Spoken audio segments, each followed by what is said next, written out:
Hello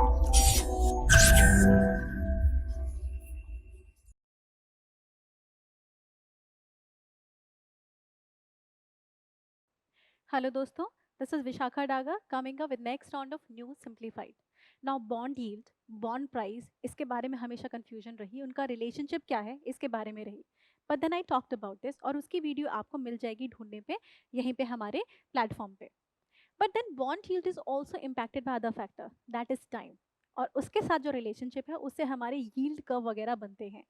तो आज हम उसी के बारे में डिस्कस करेंगे कि ये क्या है, किस तरीके से ये अपना रिलेशनशिप बना रहा है और डिफरेंट डिफरेंट जो यील्ड कप है वो क्या क्या सिग्निफाई करते हैं वो सब आज हम देखेंगे. So today will discuss about yield curve, significance of the inverted yield curve and significance of the flat and steep yield curve. इन सब के बारे में डिस्कस करेंगे. पर पहले मुझे सवाल का जवाब दीजिए. Consider the following statement. Yield curve represents the relationship between the interest rate on bond and maturity period of the financial instrument. दूसरा, inverted yield curve is reflective of the expansionary economic scenario. Are the two statement true? एक बार सोचिए, because video के and में आपको इसका जवाब पता होगा. चलिए बढ़ते हैं आगे और सबसे पहले जानते हैं relationship between the yield curve और जो आपका यील्ड कर्व एक्चुअली होता क्या है. यील्ड कर्व जाने के लिए बॉन्ड यील्ड का जानना बहुत जरूरी है, जिसकी वीडियो ऑलरेडी एग्जिस्ट कर रही है. मैं सिर्फ आपको शॉर्ट रिवीजन करा रही हूँ. होता क्या है, गवर्नमेंट ऑफ इंडिया या फिर किसी को भी जब पैसा चाहिए होता है तो वो क्या करते हैं ना, वो एक बॉन्ड इशू करते हैं. Now when they issue a bond, bond is basically a promissory instrument जहां पे वो बोलते हैं कि on such date I will give you such amount of money. जैसे 1,000 रुपए का अगर बॉन्ड इशू किया गया है ना, in this case a bond will be saying कि अगर bond, by the way bond मिला है, यहाँ पे हम कहते हैं कि चलो इनको पैसा चाहिए था एसबीआई को और आरबीआई से पैसा लेने की कोशिश की. ना in this case SBI is actually promising कि ऑन सच डेज, मान लीजिए कि चलिए 1 जनवरी को 1,000 रुपए मैं आपको लौटा दूंगा. 1 जनवरी को 1,000 रुपए उसको लौटा दूंगा.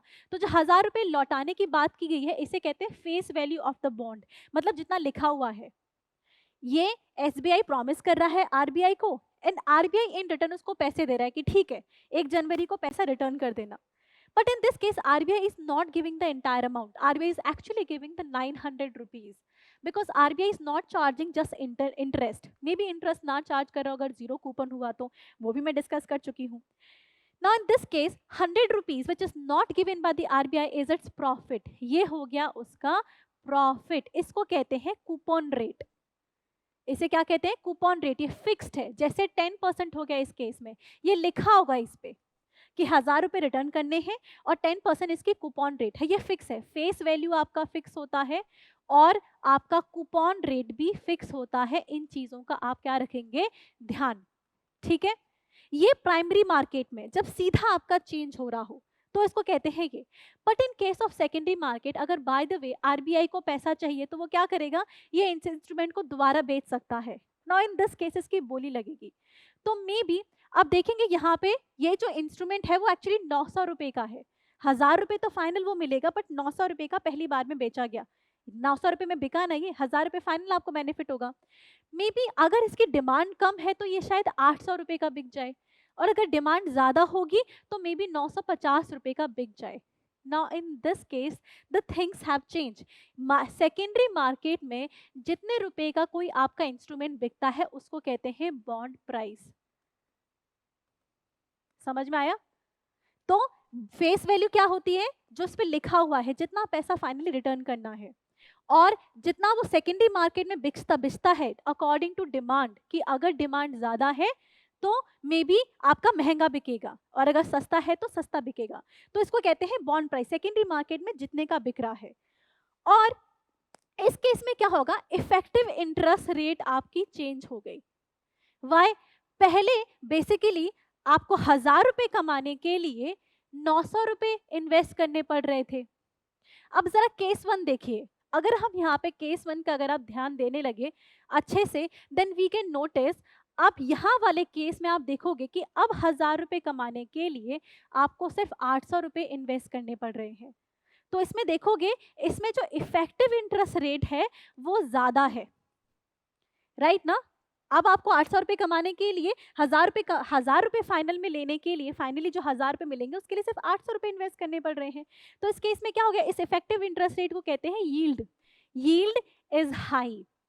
एक तो आपका कूपन रेट हो गया, वो भी इंटरेस्ट रेट है, लेकिन जो इफेक्टिव इंटरेस्ट रेट है दैट इज डिफरेंट, क्योंकि कूपन रेट तो 10% है, वो फिक्स्ड है, लेकिन इफेक्टिव इंटरेस्ट रेट आपकी वेरी कर जाती है। क्यों? कि पहले आपको क्या मिल रहे थे, आप 900 रुपये इन्वेस्ट कर रहे थे, 1000 रुपये आपको फाइनली मिल रहे थे। यहाँ 800 रुपये इन्वेस्ट कर रहे हो, 1000 रुपये आपको फाइनली मिल रहे हैं। तो उसको कैसे निकालते हैं? इसको निकालने का बहुत आसान तरीका है, आप सिंपली यहाँ पे आपका फॉर्मूला होता है, जो कि मैंने वीडियो में डिस्कस कर रखा है, आप उसे आगे देख सकते हैं। बस आपको सिंपल कैलकुलेशन मैंने यहाँ पे बता दी है। बढ़ते हैं आगे, इसको मैंने कट शॉर्ट इसलिए किया because we have to discuss the whole video, लंबी हो जाएगी नहीं तो। अब बढ़ते हैं आगे कि यील्ड कर्व क्या होता है। No, in case of yield curve is nothing. हमें एक चीज पता चली कि हमारी जो बॉन्ड यील्ड है, मैं पहले ही डिस्कस कर चुकी हूँ कि वो इंटरेस्ट रेट पे डिपेंड करती है और वो आपकी बॉन्ड प्राइस पे भी डिपेंड करती है, जिसका को रिलेशनशिप क्या था, interest rate is inversely proportional to bond price and bond price is inversely proportional to आपका बॉन्ड यील्ड। जितना ज्यादा आप देखोगे बॉन्ड यील्ड, आपकी बॉन्ड प्राइस जितनी ज्यादा होती है, बॉन्ड प्राइस जितनी कम होगी, बॉन्ड यील्ड उतनी ज्यादा होगी। देखो 200 रुपये का गैप आया ना, राइट? और जबकि वहां पे सिर्फ 100 रुपीज का, और यहाँ पे ये, तो not going to discuss in that, वो पुरानी वीडियो में है। और दूसरा, इंटरेस्ट रेट की डायरेक्टली प्रोपोर्शनल होती है। नाउ ये जो आपकी बॉन्ड यील्ड है वो एक और फैक्टर पे डिटरमाइन करती है, that is maturity period of the bond. यहाँ पे मैं आपको बताना भूल गई थी कि इस पे एक तो फेस वैल्यू लिखा होता है कूपन रेट, और दूसरा इस पे मैच्योरिटी पीरियड लिखा होता है कि 6 महीने का है, 10 महीने का है, या 1 साल का है, 5 साल का है, या 10 साल का है। दिस इज वेयर यहाँ से हमारा नेक्स्ट कॉन्सेप्ट शुरू होता है, that is bond yield. Bond yield is basically correlation between the effective interest rate, that means bond yield का correlation उसके maturity period से। अब इमेजिन हम यही कर रहे हैं कि जो हमारा जो ये जो मेच्योरिटी पीरियड है वो वेरी कर रहा है, बट जो क्रेडिट क्वालिटी है वो सेम है। दैट मीन्स हमने इमेजिन की है कि 1000 रुपये का ही कूपन हमने लॉन्च किया, लेकिन एक लॉन्च किया 1 साल के लिए, एक लॉन्च किया 2, एक 5 साल के लिए, एक 10 साल के लिए। इन सब की बॉन्ड डील डिफरेंट होगी। मुझे बताओ, अगर कोई 1 साल के लिए बॉन्ड निकाल रहा है तो रिस्क कम है, और आपको पता है जहां रिस्क ज्यादा होता है वहीं रिटर्न ज्यादा होता है, तो return is directly proportional to risk. तो कम मेच्योरिटी पीरियड वाले के केस में 1 ईयर वाला होगा, अगर आपका मेच्योरिटी पीरियड 1 ईयर है तो आपका इंटरेस्ट रेट भी 1%। Maybe I am taking a hypothetical case, right? अगर मेच्योरिटी पीरियड आपका मे बी 3 ईयर्स हो गया तो इंटरेस्ट रेट मे बी 3%। अगर मेच्योरिटी पीरियड आपका 5 साल हो गया तो interest rate 5%। That means in a normal yield curve आपका जैसे जैसे मेच्योरिटी पीरियड बढ़ता है आपकी इफेक्टिव इंटरेस्ट रेट बढ़ जाती है। क्यों? क्योंकि रिस्क बढ़ रहा है, रिस्क बढ़ रहा है तो आप ज्यादा इंटरेस्ट रेट मांगोगे ही ना, 10 साल के लिए अपना पैसा ऐसे दे दोगे, हाई रिटर्न मांगोगे ना उस केस में। So that is normal yield curve. This is the representation of normal yield curve where yield rises with the rise in the term of maturity, but then there are exceptions। जैसे हम देखते हैं inverted yield curve. Inverted yield curve में क्या होता है, maturity period rise होने के साथ आपकी इंटरेस्ट रेट उल्टा कम हो जाती है इसमें बढ़ने की वजह, और इसका रीजन क्या होता है, recession. You are expecting a recession in the long term. Recession का मतलब क्या होता है, इकोनॉमी की ग्रोथ रेट कम होने वाली है, मतलब जैसे 5% से 3%, जैसे डेवलप कंट्रीज का 1% भी चलता है ना। In that case you are not expecting कि फ्यूचर में ग्रोथ रेट ज्यादा होगी। अब ग्रोथ रेट कम होगी तो कोई लोन ले लेना चाहेगा ना फ्यूचर में, राइट?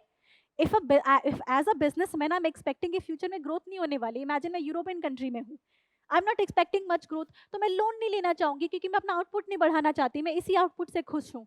ऐसे केस में डिमांड कम हो जाएगी तो इंटरेस्ट रेट क्या हो जाएगी, कम। लेकिन अभी मैं लोन देने को तैयार हूं because now I am expecting कि कुछ ग्रोथ है, बट फ्यूचर में रिसेशन आने वाला है।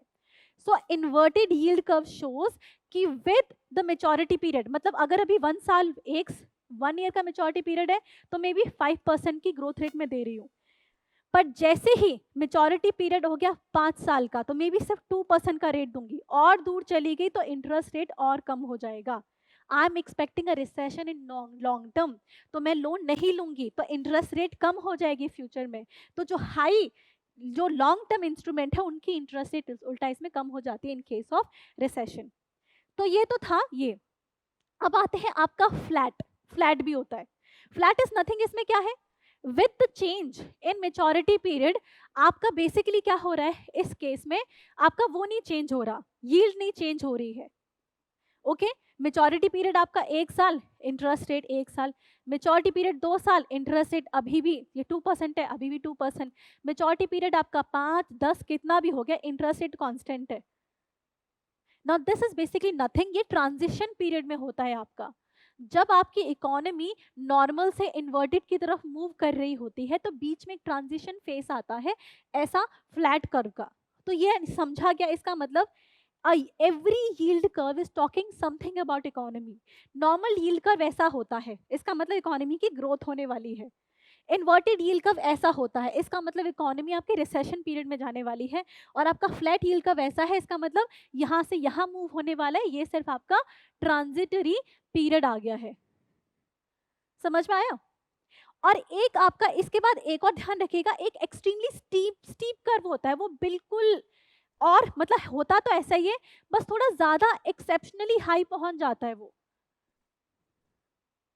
ठीक है, इसको कहते हैं, ध्यान रखिएगा, मैं इसको दोबारा आपको समझा देती हूँ। एक होता है स्टीप कर्व, मतलब उसकी शेप होती है नॉर्मल जैसी, बट वो एक्सेप्शनली हाई हो जाता है। That means when you are expecting कि 1 साल पे 1% का इंटरेस्ट रेट हो नॉर्मली, और 2 साल पे आपका 2% का इंटरेस्ट रेट हो इस तरीके से, और 5 साल पे आपका 5% का इंटरेस्ट रेट हो, आपका स्टीप कर्व में क्या होता है, 1 ईयर में उल्टा आपको 2% का इंटरेस्ट रेट मिलने लगता है, और 2 ईयर में आपको 5% का इंटरेस्ट रेट मिलने लगेगा, और 5 ईयर में आपको 10% का इंटरेस्ट रेट मिलने लगेगा। So there is some extra money that you are reaping, आपको एक्स्ट्रा पैसा मिल रहा है जो कि नहीं मिलना चाहिए था। This is a sign of inflation कि इकोनॉमी एक्सपेंड कर रही है, ये कभी कभी नुकसान भी दे जाती है, मतलब एक्सपेक्टेशन से ज्यादा आपका, ये आपका इसको प्रीमियम भी कहते हैं, इसी को जो आप एक्स्ट्रा इंटरेस्ट रेट इस पे अर्न कर रहे हो ना, कि आपको मिलनी चाहिए थी 5% बट अर्न किया आपने 10%, तो ये जो 5% आपको एक्स्ट्रा मिला है इसको कहते हैं प्रीमियम रेट। समझ में आया? So a steep curve is actually a representative of expansionary economy. I hope आपको अब yield curve समझ में आ गया, तो आप मेरे सवाल का जवाब दे पाएंगे। The yield curve represents the relationship between the interest rate on bond and the maturity period of financial instrument. This statement is right. Second, the inverted yield curve is reflective of expansionary economic policy. No, inverted yield curve is reflective of your recession period. So in this case, the statement 1 is wrong and the 2 is incorrect. And statement 1 is the only right statement. अगर आपको video समझ में आई तो like और subscribe करें, नहीं तो comment section में अपने कमेंट्स डाल दीजिए। Thank you so much.